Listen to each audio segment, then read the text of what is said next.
Прво извештајот е поднесен согласно со законските прописи, тој ги она што го наведува Законот за јавни набавки ги содржи сите елементи, она што треба всушност извештајот да ги содржи, нешто претерано дополнително како информација немаме во тој извештај, но клучните информации ги имаме, врз основа на тие ќе работиме.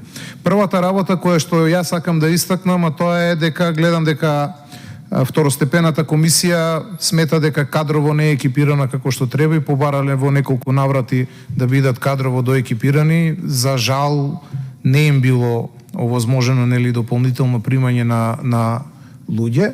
Меѓутоа треба да се истакне во јавноста дека од 17 луѓе колку што содржи оваа комисија и се работени, 11 се на раководни позиции, само 6 луѓе се всушност 11 шефови имаме на 17 вкупно вработени, што се членови на комисија, генерален секретар, државен советник, но душе над него, на тој државен советник во мирување работното место, двајца раководители на сектори, помошник раководител на сектор, раководително деление, и сметам дека тука е ова еден системски проблем кој што се јавува во неколку вакви институции или второстепени комисии или некои агенции, некои управи во државата, каде што имаме повеќе раководен кадар отколку реално луѓе кои што треба овој раководен кадар со тие луѓе да раководи на некој начин. Што е вака по мене малце чудно и сметам дека во иднина мораме овие проблеми, вакви проблеми да надминуваме.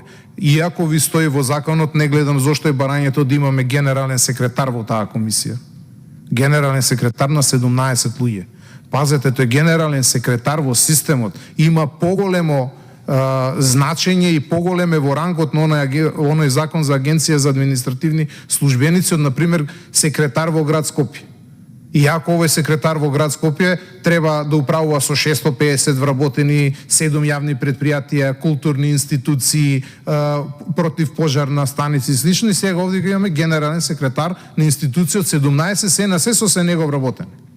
Што сметам дека е еден недостаток генерален на системот, не сега конкретно да речеме за оваа комисија, но сметам дека вие како стручни пошто ве бира собранието и вие сте стручни да ја покриете таа област, е требале ова да го истакнете и некаде да се нотира, а не само да се нотира дека барате дополнителни вработувања. Имате системски проблем во поставеност организациона. За она државен советник, мислам дека не треба да зборуваме. Сепак ние имаме институционална меморија. Државните советници на времето беа помошници министри. Што бара државен советник во една второстепена комисија, а тоа се провеува и во другите комисии. Што вас ќе ве советува? Па вие нели ве бираме 5 луѓе, сте стручни и се имате државен советник што ви покрива област кој што би требало да ве советува во одредена област. Па ние затоа ви избираме 5 души стручни како комисија, за да нема потреба некој вас да ве советува. Вие другите треба да ги советувате во поглед на оваа материја и работа, а не да примате дополнителни луѓе кои што вас ве советуваат. А ова се провеува и во некои други комисии, што јас лично сметам дека не викам дека тие луѓе што сте ги примиле не се стручни, можеби се тие најстручни на светот, меѓутоа дајте малце да поведеме ред околу некои работи. Нема логика во таквиот начин на распоред и на примање, тоа се забележува и кај вашата комисија. Тоа е првото прашање. Првиот дел кој што сакам да го истакнем и кој што сметам дека треба да се помнимава во иднина. Вториот дел е многу посуштествен. Вие зборувате дека 994 предмети или колку е точниот таму бројот прилика тука беа во извештајот ги имате решено и тоа е во ред.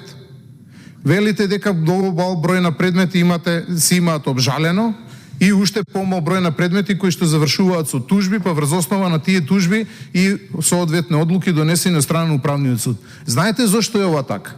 Бидејќи имаме проблем системски со функционирање на системот. Луѓево кои што се економски оператори, кои што аплицираат на тендери, не сакаат да се жалат. Зошто? Бидејќи непотребна е жалбата.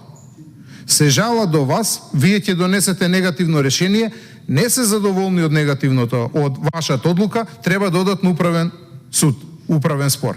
Управниот суд не функционира, вие тоа го знаете, не решава во рок од 30 дена кој што му е предвидено законски. Тој решава 6 месеци. За 6 месеци кога ќе реши ова, ќе влезе со адвокати со се да докаже дека не сте биле во право, после тие 6 месеци може само да се пофали на другарите, види вака, јас сум бил во право, друго што ќе прави? Завршил тендерот, истекол тендерот, толку е. Сега, она што вели законот ќе бара надомесна штета. Еве, вие пошто сте стручни во областа, знаете, ако побара надомесна штета, ќе треба да докаже колкава е тој надомесна штета, па колкава била изгубената добивка и така натаму, едноставно економските оператори тоа се откажуваат. Нема потреба да си го губи времето. Нефункционален е системот. Тука вие како второстепена комисија, јас очекувам во оној дел, бидејќи вие сте стручни и директно повикани, ова што јас сега го зборувам, вие добро да сте го образложиле. Па во меѓувреме, додека сте биле членови на таа комисија, да сте иницирале до влада, до ова собрание во извештаите во 2022, во 2021, во 2020 и така натаму да не редам, дека имаме системски проблем кој што мора да го решиме. Не ни е решавање на системскиот проблем да воведеме повеќе надомес на прибарање на жалба, за да луѓето дополнително не се жалат. Тоа не е решавање на системски проблем, тоа е зголемување на онака проблемот кој што го има. И сега вие во ваква поставеност на системот сте апсолутно суверени во своето работење и вие сте тие кои се одлучуваат дали е нешто во ред или не е во ред, ама апсолутно. Пошто не ги заштитува странките управниот суд и тужбата пред управен суд со ништо, поради ваквата поставеност на системот. И сега кога зборуваме ние дека имаме луѓе во тискот што ќе кажат имате тендери во 4 очи, па имате не знам се местеле тендери, тоа посекојдневно го слушаме во јавноста, па имале вакви проблеми со тендер, па тендерот бил цртан, бил напишан за одредена фирма, тоа секојдневно го слушаме. Па ќе имате компании кај што само една фирма добива исклучиво. Сето тоа се случува заради нефункционалноста на системот и тоа што вие како најдиректно повикани ништо во однос на тоа не преземате. Ама ништо. Ни во овој извештај тоа што е клучно што треба да зборувате, клучно што сте треба да го наведете, вие тоа не сте го навеле. И сега имаме проблем. Проблем е тоа сега. И заради тоа јас сметам дека овој извештај, јако вака ги запазува формите, си пишувате, сме навред волку во рок од 15 дена сме одговара, сето тоа е само за покривање на одредена форма. И оној сега кој што не е навлезен во материјата и многу, еве вака ќе прочете, ќе каже, видете ги, свака час овие одлично работат. Не, во позадина не работат, бидејќи не ги заштитуваат интересите и правата на луѓето. И пошто не функционира заедно со претходниците во бирото за јавни набавки, па вие со како второстепена комисија и на крај судот кој што апсолутно не функционира и затоа сите заедно имате 3% доверба само, не функционира системот и тој нефункционалност на системот, затоа имате вие мал број на жалби, мал број на одлуките кои што се донесени, не ви одат до управен суд и затоа имаме ние како епилог на сето ова тендери кои што се многу сомнителни. И затоа во јавноста провејува мислењето со право дека се работи за сомнителни тендери. Оттаму, мене овој извештај кој што вие сте го поднеле до собраниево, не ми е комплетен во овој дел, само е маска и за мене е неприфатлив. Неприфатлив. Него ја содржи суштината, нема месо, нема суштина. Прости бројки само, колку да се покрие.